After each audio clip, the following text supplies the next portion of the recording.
सनातन संस्कृति क्या है? हम सनातनी किसको कहेंगे? एकम सत विप्रा बहुधा वदंती। We are the first and foremost spiritual democracy of the world. ईशावास्यम इदम सर्वम। हर किसी व्यक्ति में ईश्वर का अंश है। दुनिया की कोई संस्कृति इसको मानती नहीं। वो बांटती है, हम जोड़ते हैं। हम विविधता में एकता देखते हैं। यही सनातन की व्याख्या है।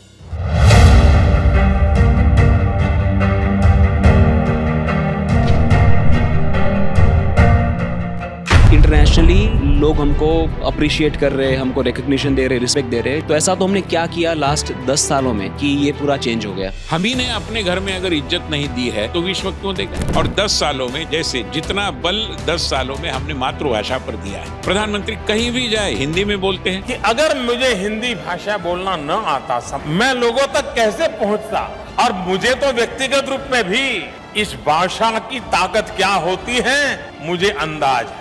गीता की एक प्रति जापान के राजा को भेंट देने की बात है। The motto of G20 as वसुधैव कुटुंबकम, one world, one earth, one future.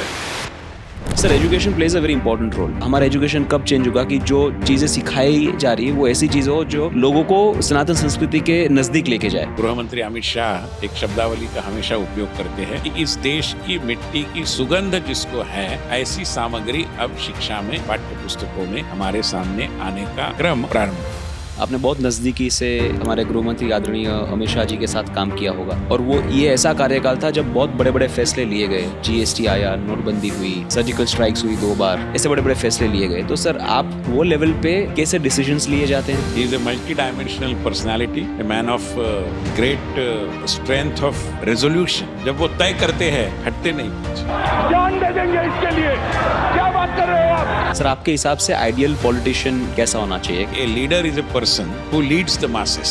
Modi ji कहते हैं हमेशा कि हम लोकप्रिय निर्णय करेंगे, ऐसा मत मानिए, हम लोकहित के निर्णय करेंगे। नमस्कार दोस्तों, स्वागत है मेरे पॉडकास्ट एक नए एपिसोड में। दोस्तों, कहा जाता है कि भारतीय संस्कृति विश्व भर में सबसे पुरानी, सबसे मजबूत, सबसे उदार संस्कृति रही है। पिछले हजारों सालों में बहुत सारी सभ्यताएं आई और चली गई, लेकिन भारतीय संस्कृति 1000 साल के दमन और आक्रमण के बावजूद अटल खड़ी रही। शायद इसलिए हमें सनातन संस्कृति कहा जाता है। दोस्तों, आज हम बात करने वाले हैं भारत की संस्कृति की, सभ्यता की, भारत के इतिहास की, भारत के भविष्य की, भारत की पीढ़ी की, भारत की जो इंटरनेशनली जो छवि बनी है, जो इमेज बनी है, उसकी, विदेश नीति की और विचारधारा की। और दोस्तों, आज ये टॉपिक पे बात करने के लिए हमारे साथ जो गेस्ट है वो भी बड़े खास हैं। हम आज बैठे हैं डॉक्टर विनय सहस्त्रबुद्धे जी के साथ, जो भारतीय जनता पार्टी के 2014 से 2020 तक राष्ट्रीय उपाध्यक्ष, नेशनल वाइस प्रेसिडेंट रह चुके हैं, राज्यसभा के सांसद भी रह चुके हैं। 2020 में जो नई शिक्षा नीति आई, एनईपी, नेशनल एजुकेशन पॉलिसी, वो जिस कमेटी की देखरेख में हुई, वो कमेटी के भी चेयरमैन रह चुके हैं।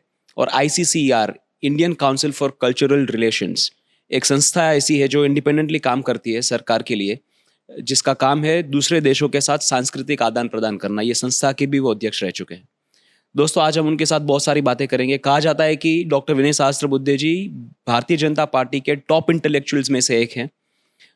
जब 2009 में नितिन गडकरी जी को भारतीय जनता पार्टी की पागडोर सौंपी गई थी अध्यक्ष के रूप में, तब वो उनके सलाहकार भी रह चुके हैं। तो बहुत सारी बातें करेंगे उनसे, बहुत सारी स्टोरीज निकल के आएगी, बहुत सारी इंसाइट्स निकल के आएंगे, और खास करके विजडम जो हम प्रयत्न करते हैं कि हम निकाल सके, वो यहाँ से आज बहुत मिलने वाला है।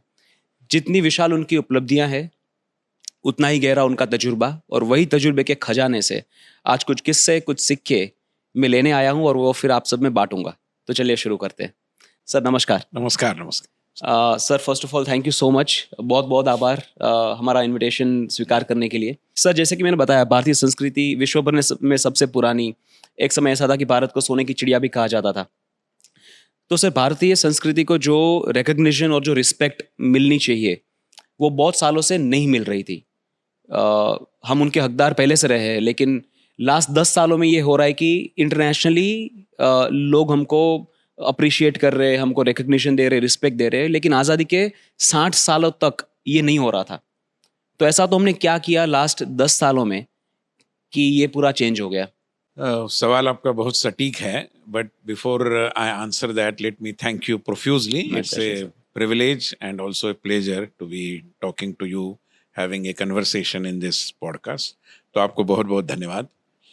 जहाँ तक भारतीय संस्कृति, उसकी महानता और उसकी महानता की स्वीकार्यता विश्व भर में, ये विषय है, तो मैं मानता हूँ कि जो हमारा कॉलोनियल रूल का अनुभव रहा, उसके दरमियान और उसके बाद भी, जैसे स्वाधीन हम बने, मगर स्वाधीनता के बाद भी जो अंग्रेजियत की छाया रही, कॉलोनियल थिंकिंग की जो छाया रही, जो उन्होंने कहा वही सही है, ये मानने का जो एक हमारा दृष्टिकोण रहा, उससे हम बाहर ही नहीं आए। और इसलिए इतनी गलत बातों को एक दृष्टि से हम ही मन में स्वीकारते रहे। और जैसे भारत एक राष्ट्र नहीं है, भारत तो कई राष्ट्रों का एक पुलिंदा है, ये बताया गया। यस। फिर ये भी बताया गया कि आपकी सभ्यता कोई बहुत पुरानी नहीं है। फिर ये भी बताया गया कि आर्य लोग बाहर से आए। तरह तरह की मनगढ़ंत बातें, उसके कोई थीसिस बनाए गए, उसके कुछ थ्योरीज बनाई गई और उसके आधार पर हमें सिखाया गया। वह होना क्या चाहिए था कि स्वाधीनता के बाद, देखिए स्व महत्वपूर्ण है स्वाधीन में, और इसलिए स्वराज के साथ स्वदेश, स्वभाषा, स्वभूषा, स्वतंत्र, ये सब आता है, मगर हम स्व को ही भूल बैठे। जैसे प्रधानमंत्री पंडित जवाहरलाल नेहरू जी ने बागडोर संभाली, देश उम्मीद करता था कि अब नए सिरे से सारी चीजों को हम आंकेंगे, देखेंगे, परखेंगे और लागू करेंगे। हुआ नहीं। और इसलिए पहले 10 सालों में, बाय 1957, रिफ्रेन क्या बना, पब्लिक डिस्कोर्स क्या बना, कि भाई अंग्रेज चले गए, अंग्रेजियत अभी नहीं चली गई। हमने सुना ना। यस, अभी ये भी सुनते सुना हैं। कि गोरे अंग्रेज तो चले गए, काले अंग्रेज अभी भी है। पूरे साहब। बिल्कुल। यस। मतलब यहां तक कि उस जमाने में तो हमारा जो जिलाधीश, जिसको हम आज बोलते हैं, डिस्ट्रिक्ट मैजिस्ट्रेट भी बोला जाता है, उसको कलेक्टर कहा जाता था, क्योंकि वो केवल रेवेन्यू कलेक्शन को ही महत्व देता था। जरूरी नहीं था कि उसी पदनाम को हम जारी रखें। हमने रखा, अभी तक रखा। ये जो अभी अमित भाई उनके नेतृत्व में गृह मंत्रालय ने जो नई संहिताएं लाई है, भारतीय न्याय संहिता वगैरह वगैरह, ये तो पहले होना चाहिए था, क्योंकि उस जमाने में जो कानून बने उसमें क्रिमिनल जो भी मसले आते हैं, विषय आते हैं, उसमें हर व्यक्ति को क्रिमिनल के नजरिए से देखना, उस दृष्टि से उसके ओर देखना, ये था। अभी तो बदल होना चाहिए था, वो बदल हुआ नहीं। तो 75 साल का एक बैकलॉग रहा, जिसके कारण भारतीय संस्कृति को भी कुल मिलाकर हम ही ने अपने घर में अगर इज्जत नहीं दी है तो विश्व क्यों देगा। राइट। ये सबसे बड़ी भूल रही है हमारी। अब आपका जो सवाल है कि 10 सालों में ऐसा क्या हुआ, तो 10 सालों में, और ये केवल मैं नहीं कह रहा हूं, ये विश्व के बड़े बड़े चिंतकों, समीक्षकों, पॉलिटिकल ऑब्जर्वर्स, इनका ये आकलन रहा शुरू से। और मैं एग्जैक्ट बताता हूं, 2014 में जब मोदी जी की जीत हो गई, तो एग्जैक्टली 18 मई 2014 को ब्रिटेन का जो गार्डियन समाचार पत्र है, उसने एक एडिटोरियल लिखा, और उसमें लिखा कि with the massive victory of Narendra Modi, now perhaps the British will finally have to leave India.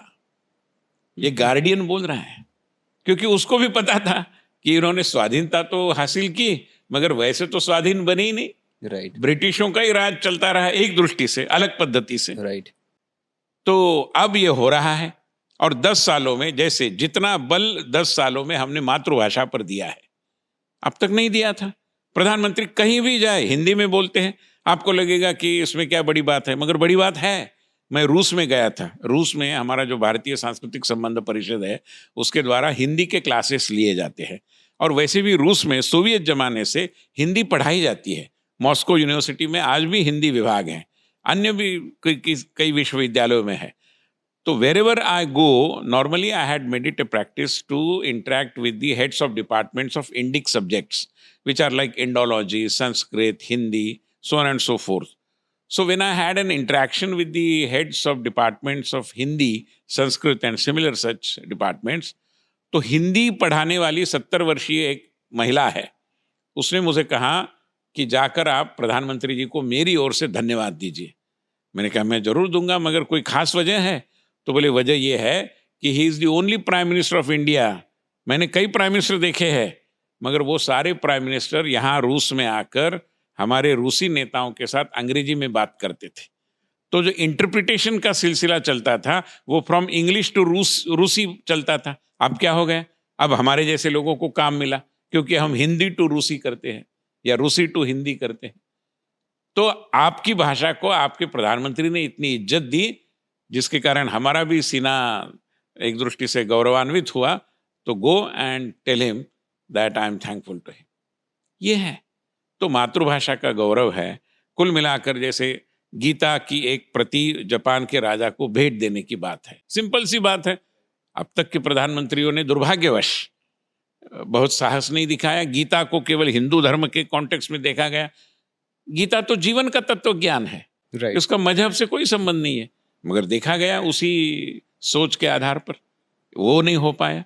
ऐसे तरह तरह के उदाहरण मैं आपको बता सकता हूँ। जिस पद्धति से मोन्यूमेंट्स हम मतलब हमारे आर्टिफैक्ट्स जो ऐतिहासिक है, धरोहर है हमारी, ले गए थे तो उसको हमने वापस लाया। कई देशों के लोगों ने कहा कोई मांगा ही नहीं, हम तो देने के लिए तैयार थे कब से, कोई मांगेगा तब ना।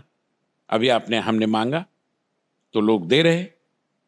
अभी जिस पद्धति से हमारे सिद्धांत, तत्वज्ञान, सोच, इंडियाज वर्ल्ड व्यू, अभी we know that at G20 India mooted the motto of G20 as Vasudhaiva Kutumbakam. Right. This was opposed by one of the neighboring countries. I need not name it. But India remained firm on it. But why would they oppose it, sir? ऐसा नहीं, उनका तो स्वभाव ही है भारत की किसी भी चीज को अपोज करो। हमारे जो उत्तरी मित्र है, उत्तर दिशा में रहने वाले, तो सभी देशों ने कहा कि इसमें गलत क्या है। One world, one earth, one future, यही तो था ना। राइट। इसमें गलत क्या है, इसमें असत्य क्या है, कुछ नहीं है। और कुटुंब की भावना हमारे पूरे विश्व में, इसमें गलत क्या है।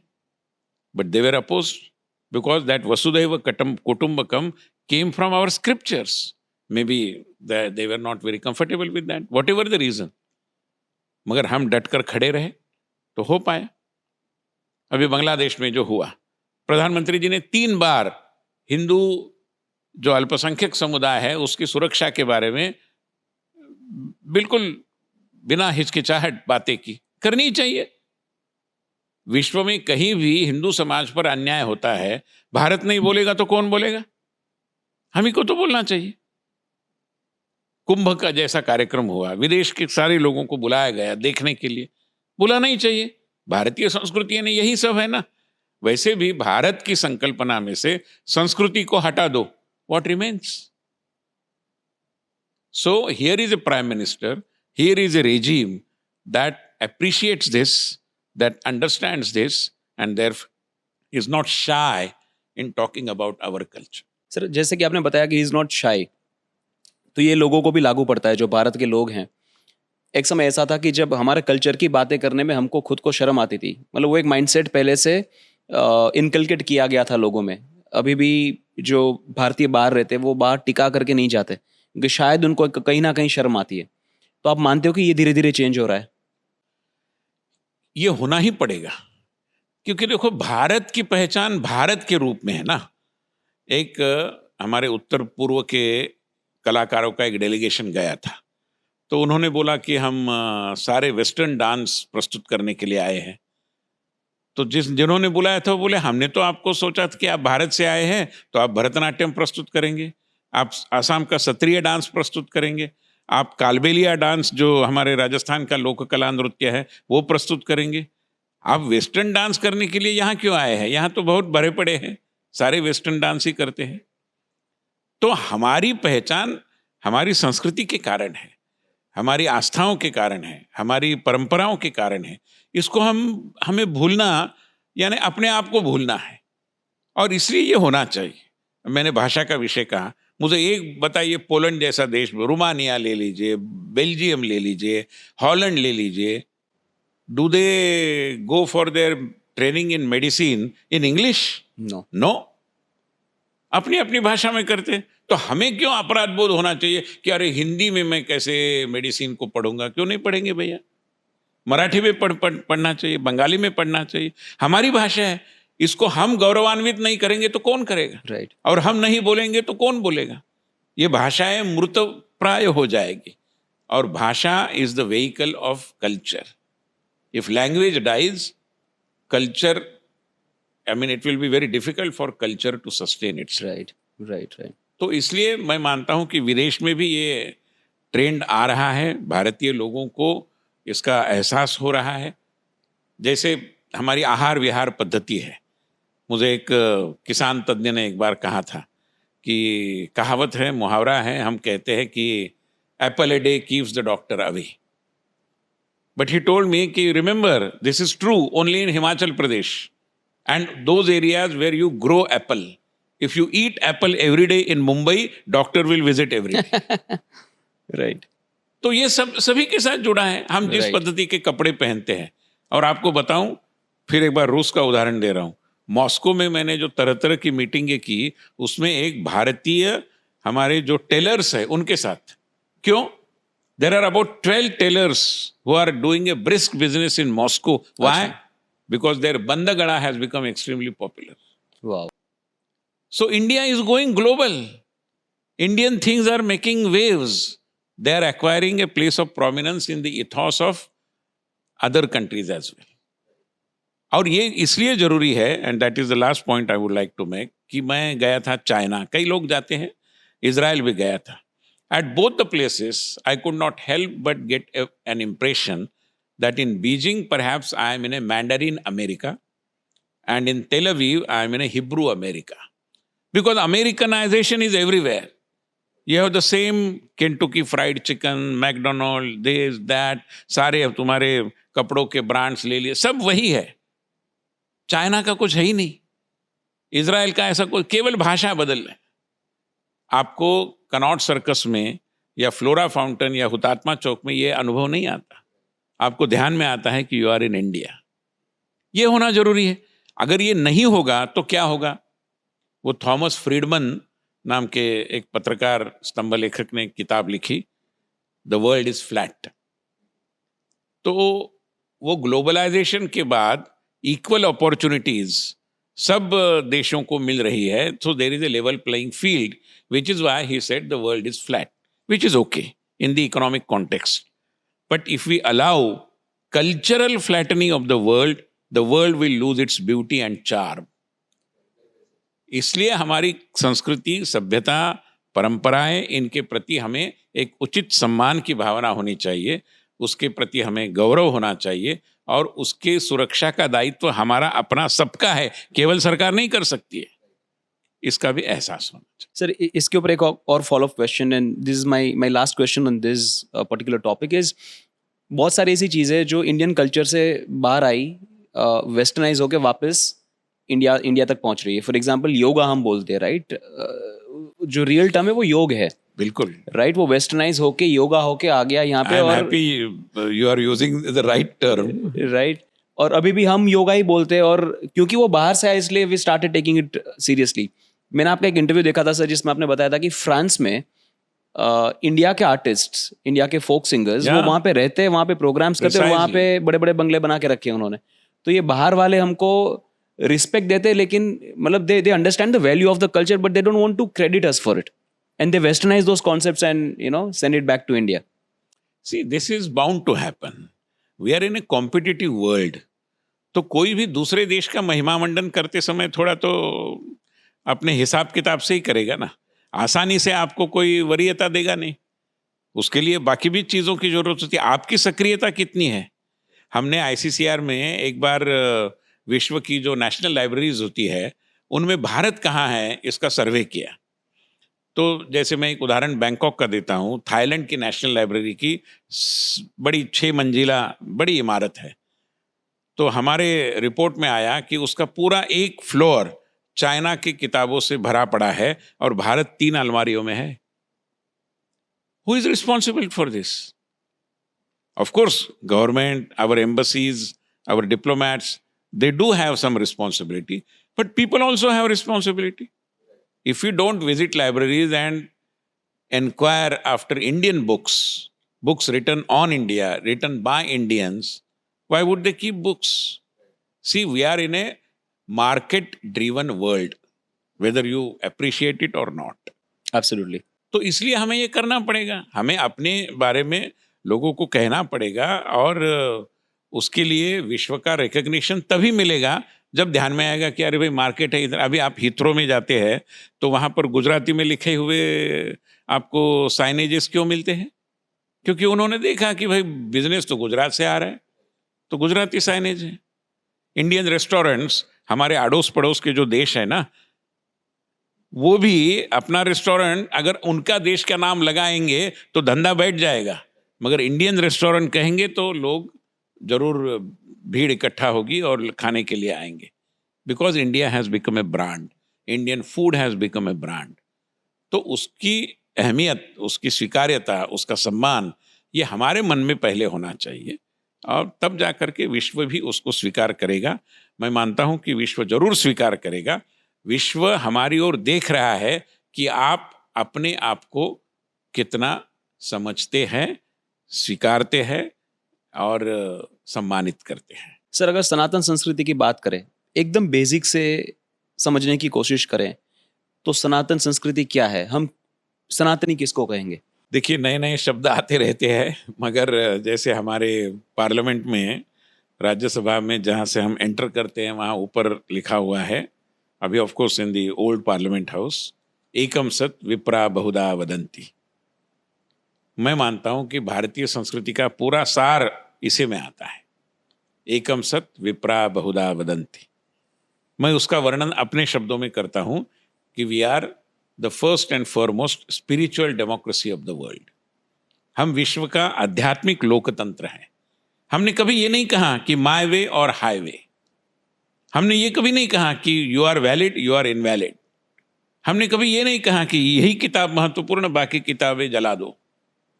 कभी नहीं कहा। एकम सत विप्रा बहुधा वदंती। ईश्वर तत्व, हमने तो कहा ईशावास्यम मिदम सर्वम। हर किसी व्यक्ति में ईश्वर का अंश है। दुनिया की कोई संस्कृति इसको मानती नहीं, वो बांटती है, हम जोड़ते हैं। तो ये है, यही सनातन की व्याख्या है। इसको मैं थोड़ा और परिभाषित करूं, और मैं कई बार मानता हूं कि भारतीय संस्कृति की व्याख्या यही है जो सनातन की व्याख्या है। जैसे 4-5 अगर प्रमुख बातें गिनानी है तो एक तो ये है। दूसरा, हम विविधता में एकता देखते हैं। आज भारत की विविधता जो है, उससे प्रभावित होकर कुछ लोग भारत को फ्रैगमेंट करने पर तुले हुए हैं, मगर वो समझते नहीं कि भारत ऊपर से जितना विविध दिखता है उतना ही अंदर से वो एक है। इतनी भाषाएं हमारे देश में, मगर हिंदी में एक मुहावरा है, कहावत है, नाच ना आए आंगन टेढ़ा। ये मराठी में भी है, गुजराती में भी होगा, ओखमिया में भी है। ये क्यों? किसी गवर्नमेंट डिपार्टमेंट ने सर्कुलर निकाला था कि coin similar kind of sayings and proverbs? No, हमारी सोच एक है, इसलिए हमारे मुहावरे एक तरीके के हैं, हमारे जो कहावतें हैं वो एक तरीके की है। इसलिए इस एकता का विस्मरण हमें नहीं होना चाहिए, और विश्व की ओर देखते समय भी हमारी यही दृष्टि होनी चाहिए कि we are diverse but basically we are one, and that oneness manifest in varied ways, which is why there is diversity. और वैसे भी हम तो let 1,000 flowers bloom वाली विचारधारा में विश्वास करते हैं। हम ये नहीं कभी कहते कि one size fits all, right. ये हमारा मानना नहीं है, कभी भी नहीं था। ये विशेषता है, ये यही सनातन है। राइट। फिर हम रिलेशनशिप की बात करें, आज रिलेशनशिप एक बड़ा विषय बन, every kind of relationship, not just in the very narrow sense of the term. तो ये जैसे प्रकृति के साथ हमारा संबंध, सस्टेनेबिलिटी की भाषा 30-35 सालों पहले शुरू हुई। हमारे घर में तो कई हमारे बुजुर्ग आज भी दिन का प्रारंभ एक श्लोक से करते हैं कि विष्णु पत्नी नमस्तुभ्यम पादस्पर्शम क्षमस्व में। ये धरणी माता की हम क्षमा याचना करते हैं कि माता अभी हम आपके ऊपर पैर रखेंगे, क्षमा करें। तो हमें सस्टेनेबिलिटी तो हमारे खून में है। हम कभी कॉन्क्वेस्ट ऑफ नेचर की बात की है क्या? नहीं। We have always talked about confluence of with nature, we say mother nature. तो ये हमारी धारणा है, ये अन्य कहीं नहीं थी। विश्व में इंडिविजुअलिटी और कलेक्टिविटी, इस पर बड़ा चल रहा है। राइट। और अल्ट्रा इंडिविजुअलिस्टिक समाज हमें दिखाई देते हैं। राइट। हमारे यहाँ भी वो आ रहा है। We are not free from that. हम अपनी अपनी वो जो कर लो दुनिया मुट्ठी में, जिन्होंने दुनिया को मुट्ठी में करके रखा है, उस सेल फोन में व्यग्र हो रहे हैं। आज किसी फैमिली गैदरिंग में जाओ, सब लोग बैठे तो एक कक्ष में है, मगर अपने अपने सेल फोन में देख रहे हैं। क्यों? क्योंकि इंडिविजुअलिटी का एक दबाव हमारे ऊपर आ रहा है। मगर वाकई में क्या है, अगर हम अपनी परिवार व्यवस्था की ओर देखेंगे, in our family system, unlike in the west, we don't have just cousins and just uncles. हमारा ममेरा भाई अलग है, चचेरा अलग है, हमारी मामी अलग है, हमारी फूफा अलग है, चाची अलग है। तो हर रिश्ते को हमने एक नॉमेनक्लेचर दिया है, and that is our way of respecting every individual relationship. But then these relationships are a part of family. तो कलेक्टिविज्म की अहमियत भी हम जानते हैं, मगर इंडिविजुअलिटी की भी हम इज्जत करते हैं। किसी को हम इतना खींचते नहीं कि वो टूट जाए। Right sir, education plays a very important role. अगर ये सारी चीज़ें जो आपने बताई, अगर वो अचीव करनी हो तो education is at the core of it. हम हमारे एजुकेशन की बात करें सब सर, जब मैं पढ़ रहा था, जब मैं स्कूल में था, तो मेडिवल हिस्ट्री की पढ़ाई होती थी। हम मुगलों के बारे में जानते थे, हम अंग्रेज़ों के बारे में जानते थे, थोड़ा बहुत पृथ्वीराज चौहान जी का भी जिक्र होता था हमारी हिस्ट्री बुक्स में। लेकिन एंशिएंट हिस्ट्री या अर्ली मेडिवल हिस्ट्री की कोई बात ही नहीं होती थी। मतलब गुप्ता साम्राज्य, मौर्य साम्राज्य, चोला साम्राज्य, जिनकी सीमाएं साउथ ईस्ट एशिया तक फैली हुई थी, ये सारी चीज़ों के बारे में बात ही नहीं होती थी। ये सारी चीज़ों के बारे में बात होना शुरू हुआ 2012 के बाद, जब हिंदुत्व के बारे में लोग मतलब समझने लगे, बातें चालू हुई, इंटरनेट एक्सेसिबल हुआ। सर, ये अभी भी मुझे लगता है कि उतना नहीं हो रहा। तो ये कब चेंज होगा? हमारा एजुकेशन कब चेंज होगा कि जो चीज़ें सिखाई जा रही है वो ऐसी चीज़ हो जो लोगों को सनातन संस्कृति के नज़दीक लेके जाए? देखिए, नई शिक्षा नीति में इसके लिए बहुत सारी छूट भी है, प्रावधान भी है। उसके लिए एक अनुकूल वायुमंडल बनाना पड़ेगा, वातावरण बनाना पड़ेगा। People have to be told that these insights about our culture, our civilization, our history, our traditions will help you understand the meaning of human life.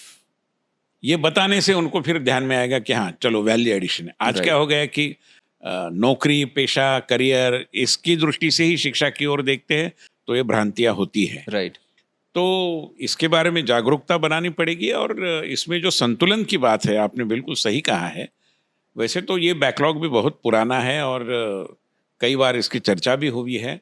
स्वाधीनता के तत्काल बाद जो शिक्षा नीति आनी चाहिए थी, मतलब एक दृष्टि से मैकॉले से मुक्ति पाने के लिए स्वाधीनता के बाद का मुहूर्त सबसे अच्छा था, मगर हम मैकॉले साहब को ही पकड़ के बैठे।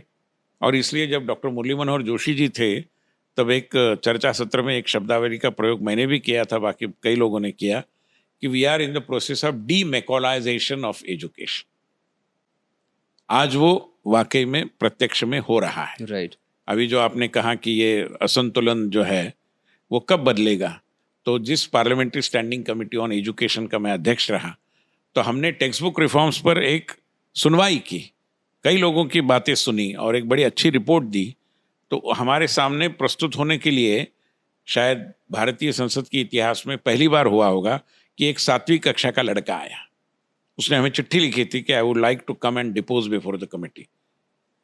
ये गुड़गांव का रहने वाला लड़का है और उसने कहा कि मुझे इस सवाल का जवाब नहीं मिल रहा कि मुझे औरंगजेब के बारे में लगभग 4 पैराग्राफ्स पढ़ने पड़ते हैं, अकबर के बारे में लगभग 10 पैराग्राफ पढ़ने पड़ते हैं, छत्रपति शिवाजी के बारे में केवल 1 पैराग्राफ आप देते हैं और महाराणा प्रताप के बारे में आधा पैराग्राफ में आप निपटाते हैं।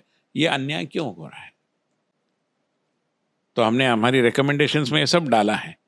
और मैं मानता हूँ कि नए जो पाठ्य पुस्तक बन रहे हैं एनसीईआरटी के द्वारा, वो हमारी समिति की अनुशंसा, रिकमेंडेशंस को ध्यान में रखते हुए बने हैं। काफ़ी कुछ और भी बनेंगे। राइट। तो मैं मानता हूँ कि अभी हमारे गृह मंत्री अमित शाह एक शब्दावली का हमेशा उपयोग करते हैं कि इस देश की मिट्टी की सुगंध जिसको है, ऐसी सामग्री अब शिक्षा में पाठ्य पुस्तकों में हमारे सामने आने का क्रम प्रारंभ हुआ है। सर, आप 2014 से 2020 तक भारतीय जनता पार्टी के उपाध्यक्ष रहे। आपने बहुत नज़दीकी से हमारे गृह मंत्री आदरणीय अमित शाह जी के साथ काम किया होगा, और वो ये ऐसा कार्यकाल था जब बहुत बड़े बड़े फैसले लिए गए। जीएसटी आया, नोटबंदी हुई, सर्जिकल स्ट्राइक्स हुई 2 बार, सिटीजनशिप अमेंडमेंट एक्ट का बिल पास हुआ, जैसी बहुत बड़ी बड़ी बातें जो मतलब you can in a way say that this were like defining moments for the nation, कि जहाँ से एक नेशन के नए चैप्टर की शुरुआत होती हो। ऐसे बड़े बड़े फैसले लिए गए। तो सर, आप वो सारी चीज़ों में कहीं ना कहीं इन्वॉल्व रहे होंगे। मुझे ये जानना है कि वो लेवल पे कैसे डिसीजंस लिए जाते हैं, अमित शाह जी कैसे काम करते हैं, वहाँ पे क्या बातें होती है, सर थोड़ा बताइए हमें। से अमित शाह जी के नेतृत्व में, उनकी अध्यक्षता में उपाध्यक्ष के नाते लगभग 6 साल काम करने का मुझे सौभाग्य मिला, और मैं मानता हूँ कि मेरे लिए वो एक सीखने का अवसर था। काफ़ी कुछ बातें उनसे मैंने सीखी। मैंने एक बार तो उनको कहा कि एक अपघात था, एक्सीडेंट, कि हम आपके पहले जन्मे हैं। उम्र में वो मेरे से थोड़े छोटे हैं, हाँ हाँ, but then in every way he is senior, considering his contribution, his abilities, the skills that he possesses, his understanding of politics. तो कई बातें हमने सीखी।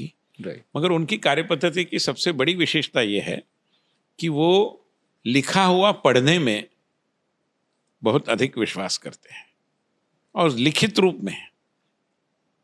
उन्होंने मुझे एक बार कहा कि वो स्वयं हर रोज डायरी लिखते हैं। अच्छा। कितने भी बजे, 2 बजे सोने के लिए होते हैं आम तौर पर, फिर भी डायरी लिखने के बाद ही सोते हैं।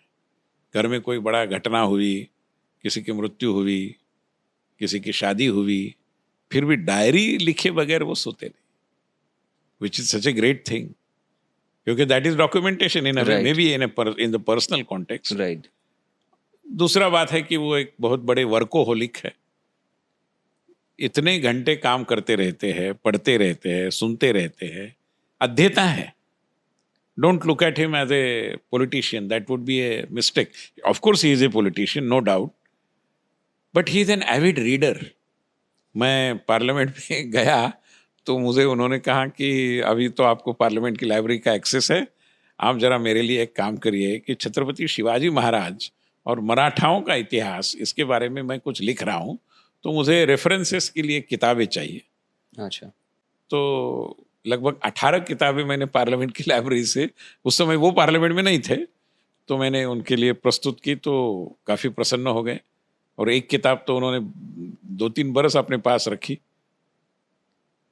तो बहुत पढ़ते हैं, बहुत अध्ययन करते हैं।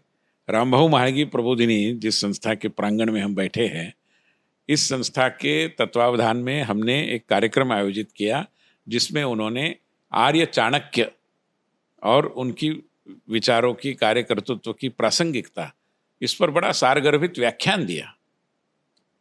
There was not even an ounce of politics in it, it was a scholarly presentation on what Arya Chanakya was. और वो पुणे में हुआ, और संभ्रांत समुदाय के सामने तरीके से 1 घंटा उन्होंने व्याख्यान दिया। So he is a scholar in a way, a scholarly politician, I would say. Sir, ये सारी बातें शायद पहली बार बाहर आ रही है। यूजुअली अमित शाह जी की जो छवि है वो है एकदम सॉलिड पॉलिटिशियन की, राइट? ये पहली बार लोग सुनेंगे कि एकेडमिकली आल्सो इज जीनियस। आप बोल रहे कि वो स्कॉलर है, इतना पढ़ते हैं। Academic, let me also tell you कि वो एक बार लता दीदी को मिलने के लिए आए थे। हाँ। और लता मंगेशकर के साथ घंटा सवा घंटा उनकी बातचीत होती रही गानों के बारे में। साहिर लुधियानवी के गीत, मजरूर सुल्तानपुरी के गीत, ये उनको बड़े प्रिय है। वो संगीत के भी बड़े भोक्ता है। तो ऐसी तरह तरह की व्यक्तित्व की खूबियां तो काफी सारी होती है, राइट। तो ये सारी बातें उनके विचार व्यूह के, विचार विश्व के बहुत महत्वपूर्ण अंग है। इसलिए हमने किसी को भी यूनिडायमेंशनल मानने की गलती नहीं करनी चाहिए। Right. He is a multi dimensional personality, a man of great strength of resolution. जब वो तय करते हैं, हटते नहीं पीछे, अध्ययन करते हैं, व्यक्तियों को पहचानते हैं, व्यक्तियों का आकलन बड़ा सही होता है उनका। राइट। और ऊंची सोच है। देखिए, भारतीय जनता पार्टी विश्व के सबसे बड़ी राजनीतिक पार्टी बनी उन्हीं के कार्यकाल में बनी। राइट। 10 करोड़ तक की सदस्यता करने का ख्वाब देखना, that is what is thinking big. कि इतना बड़ा, या जम्मू कश्मीर में भाजपा की सरकार आएगी, किसी ने सोचा था? राइट। उन्होंने सोचा था। Sir article 370। हाँ, वही वो भी है जिसके बारे में प्रधानमंत्री जी ने हमारे सबके सामने राज्यसभा में उनकी पीठ थपथपाई।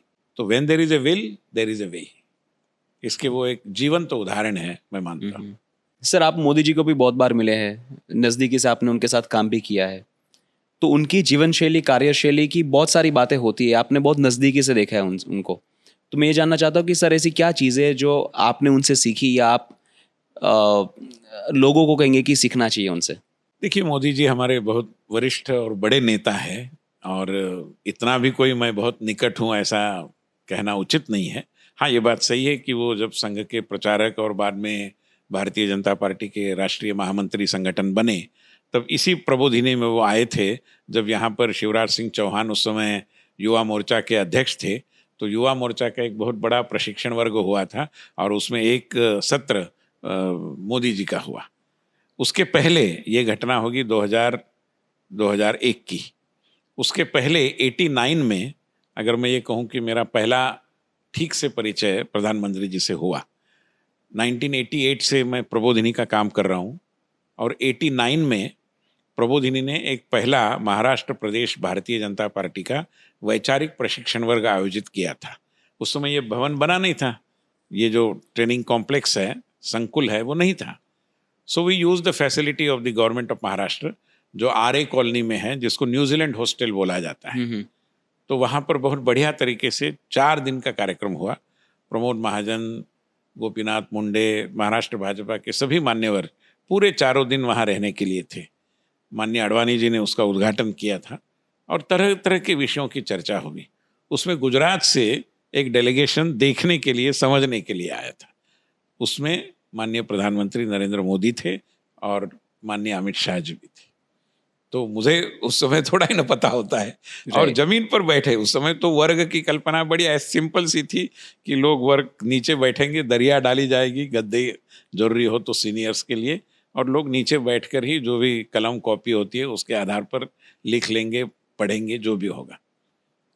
तो संघ के निकर पहने हुए मोदी जी मुझे अभी भी याद है।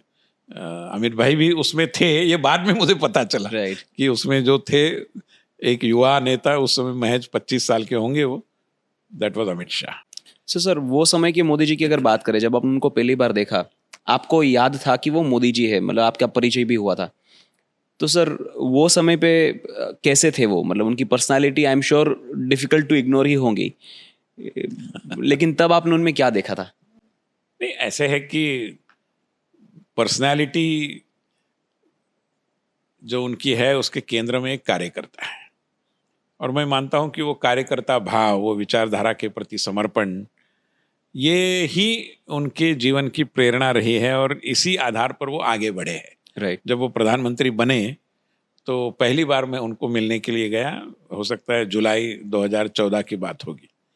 तो मैं भी एक कार्यकर्ता के नाते ही गया था, कोई बहुत, उस समय तो मैं पार्टी का कोई पदाधिकारी वगैरह था भी नहीं, वो बाद में बना।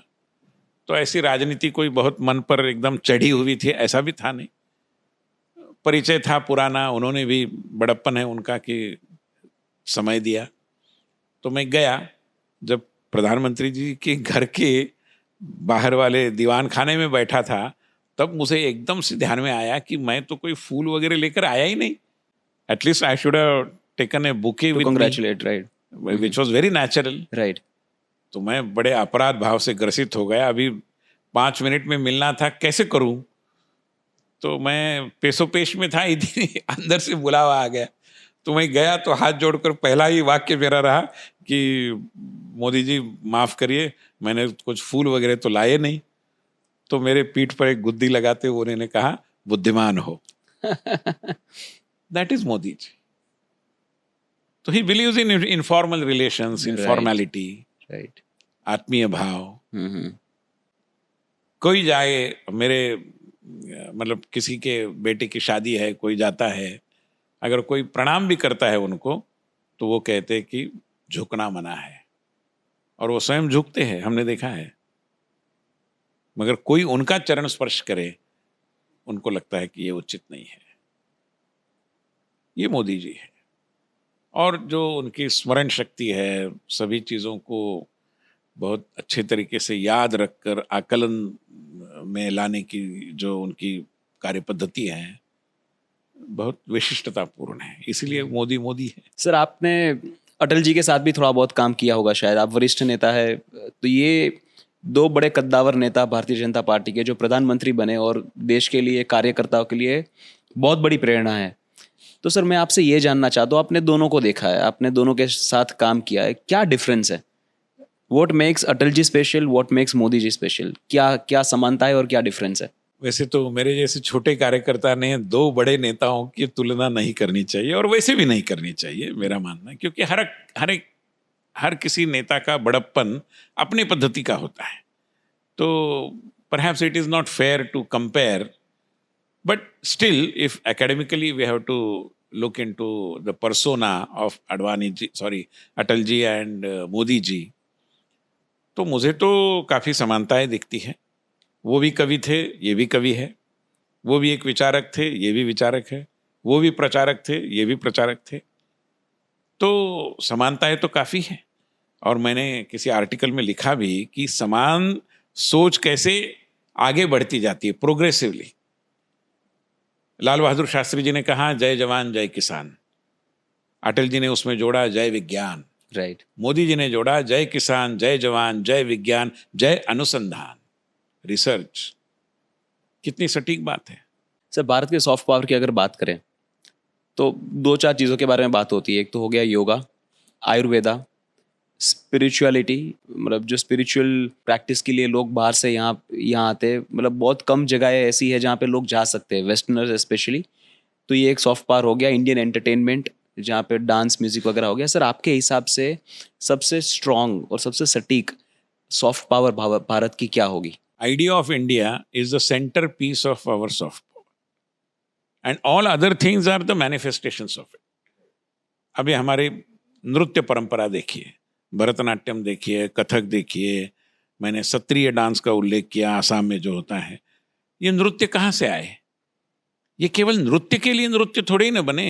हमारे नृत्य की हर मुद्रा ईश तत्व के प्रति समर्पण है, और वो जीवन का कोई ना कोई मतलब आपको उजागर करती है। तो ये कहाँ से आया? ये हमारी विचारधारा से आया। हमारा संगीत को भी हम साधना कहते हैं, और बड़े बड़े संगीतकार, इसमें इस्लाम के अनुयायी भी है, वो भी कहते हैं कि संगीत के माध्यम से मैं ऊपर वाले की पूजा करता हूं। यही है। तो मैं मानता हूं कि हमारी विचारधारा जो है, यही हमारी सबसे बड़ी, आपने सॉफ्ट पावर कहा, मैं हिंदी में उसको सौम्य संपदा कहता हूं। मगर दुर्भाग्यवश आज हमारी स्थिति यह है कि हम उसका महत्व मानते नहीं। हमारी अवस्था वो कस्तूरी मृग जो होता है ना, हिरण, कि जिसके नाभि में कस्तूरी होती है, मगर उसको पता ही नहीं रहता, और वो कस्तूरी ढूंढते घूमता रहता है जो उसके नाभि में है। महाराष्ट्र के जो हमारे संत तुकाराम है, संत बड़े, उनका एक अभंग है जिसमें उन्होंने कहा है कि तुझे आहे तुझ पाशी परी तू जागा चुकलासी। You have everything with you, you possess that, but you have forgotten where you have kept it. इसलिए हमारी अवस्था, we don't know that we don't. As an Indian citizen, as भारतीय, जब आप दुनिया घूमते हैं तब आपको बहुत सारी चीज़ों का रियलाइजेशन होता है। फॉर एग्जाम्पल, मैंने जो जितना ऑब्जर्व किया, मैं जितना घूमा हूँ सर, मुझे लगता है कि जितना डेप्थ भारत की कोई भी चीज़ में है, उतना शायद दुनिया में कहीं पे भी नहीं है। आपने नृत्य की बात की, मतलब जो कथक, जो भरतनाट्यम होता है, ऐसा नृत्य और कहीं पे भी नहीं है। आपने म्यूज़िक की बात की, म्यूज़िक पे सर यहाँ पे ग्रंथ लिखे गए हैं, हमारे वेदों में, पुराणों में ग्रंथ लिखे गए हैं। यहाँ तक कि पूरा वे ऑफ लिविंग का एक यूज़र मैनुअल हमको दिया गया है। आप यहाँ का फूड ले लीजिए सर, आप ब्रिटिश का सबसे फेमस फूड बोले तो फिश एंड चिप्स, उसमें होता क्या है? Fish and chips, right. मतलब कोई डेप्थ नहीं है। यहाँ पे आप कोई एक अच्छा व्यंजन देखो तो उसके जो उसका केंद्र बिंदु होगा, वहाँ तक आपको स्वाद मिलेगा। लेकिन ये जब बाहर जाएंगे तब रियलाइजेशन होगा। सर मैं इंटरनेशनली अगर बात करूँ तो western society specially is going through a lot of troubles right now. They are socially broken, intellectually they are on a downward journey, economically they are suffering right now. और भारत के बहुत सारे NRI है जो बाहर रह रहे हैं, उनको ये सारी चीज़ों का रियलाइजेशन अभी हो रहा है जो भी मैंने बताया, और बहुत सारे लोग वापस आ रहे हैं. तो सर आपको लगता है कि एक बहुत बड़ा रिवर्स माइग्रेशन का वेव अभी शुरू होगा? Perhaps it would be too early in the day to predict that. ऐसा मुझे नहीं लगता. ये बात सही है कि पश्चिम का समाज एक दृष्टि से क्षरण की ओर बढ़ रहा है, मगर हम भी तो पश्चिम की छाया में जी रहे हैं. एक जमाने में जो बात केवल चर्चा में भी नहीं आती थी, वो लिव इन रिलेशनशिप अब एक आम बात बन गई है. मैं कोई वैल्यू जजमेंट नहीं दे रहा हूँ, वो सही गलत इसकी एक अलग चर्चा है, मगर हम अनुकरण कर रहे हैं. We are blindly following the west, और वेस्टर्नाइजेशन को हम मॉडर्नाइजेशन के मापदंड से देख रहे, मतलब उस नजरिए से देख रहे, which is basically fundamentally wrong. Everything western is not modern. Right. ये हमें समझना पड़ेगा. मगर मैं इसके साथ वो भी जोड़ना चाहूँगा कि हमारे देश में एक जो संस्कृति सभ्यता पली बढ़ी, उसमें कुछ मूल्य व्यवस्था की भी एक सृजनात्मक उसकी प्रक्रिया बनी. तो जैसे प्रामाणिकता, निष्ठा, परिश्रम, ये सारे मूल्य भारतीय मूल्य हैं, बड़े उच्चतर मूल्य हैं, आदर्श मूल्य हैं. इनकी महानता को हम कैसे नकार पाएंगे?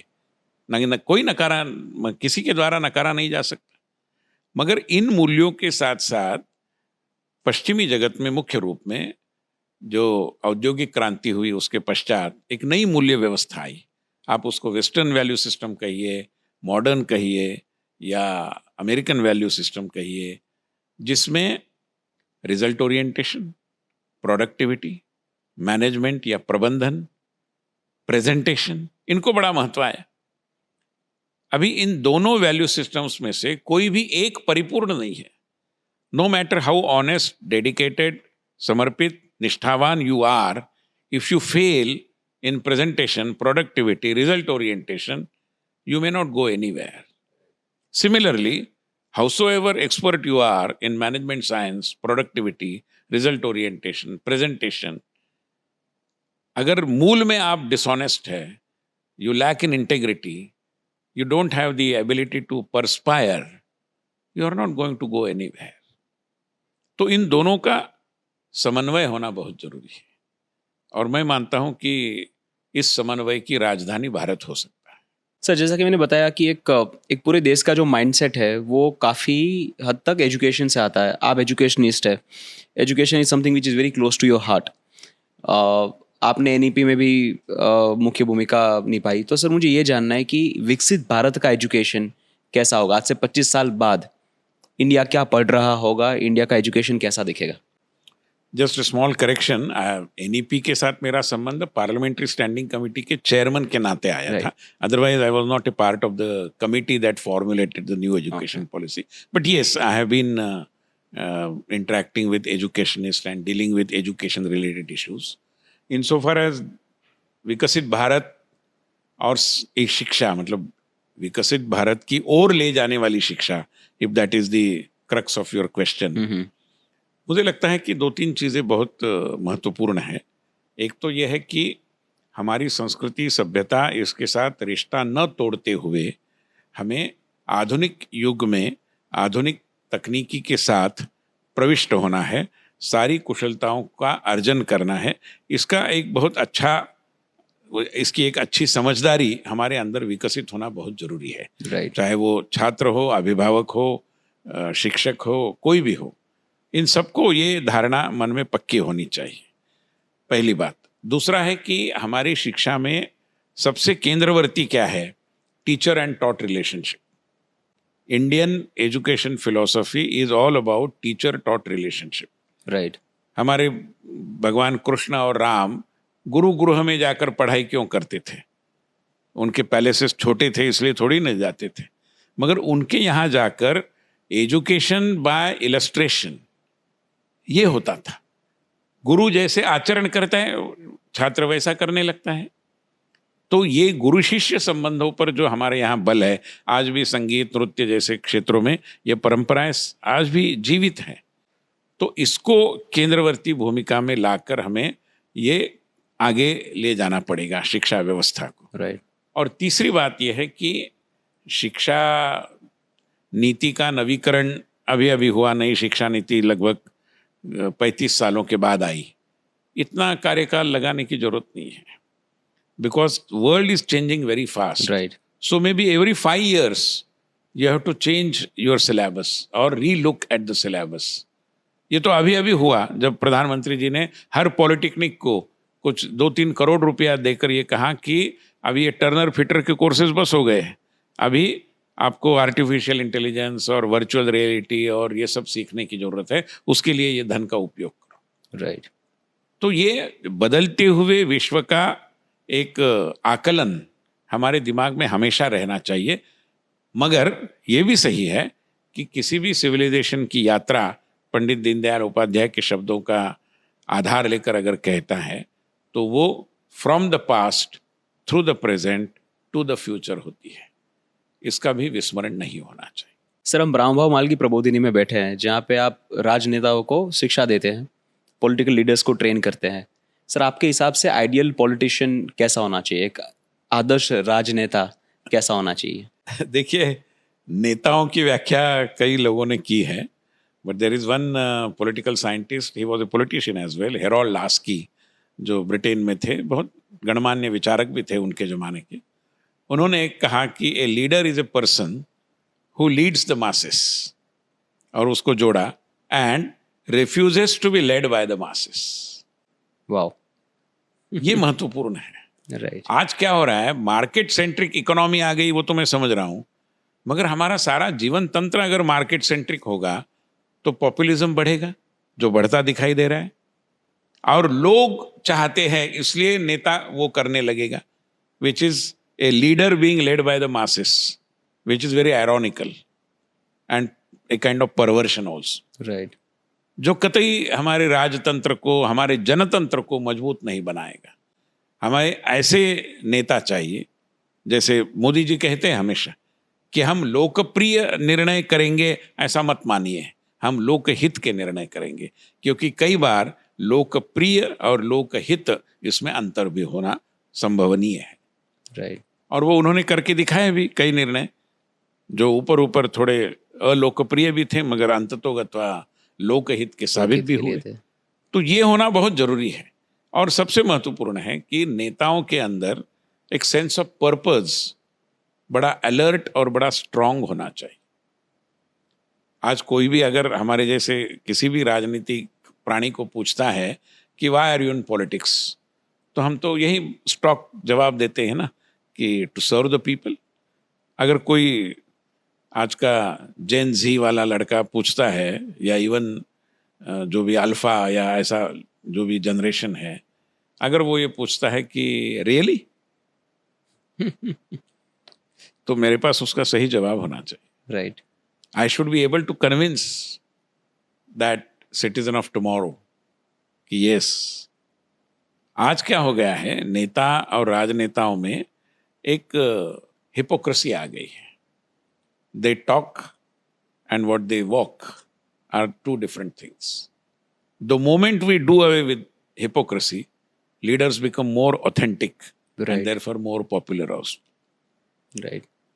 मैं मानता हूं कि नेताओं की ये विशेषता होनी चाहिए कि लोगों को ये ध्यान में आए कि इनके निर्णयों में कुछ इधर उधर हो सकता है, मगर इनके इरादे नेक हैं।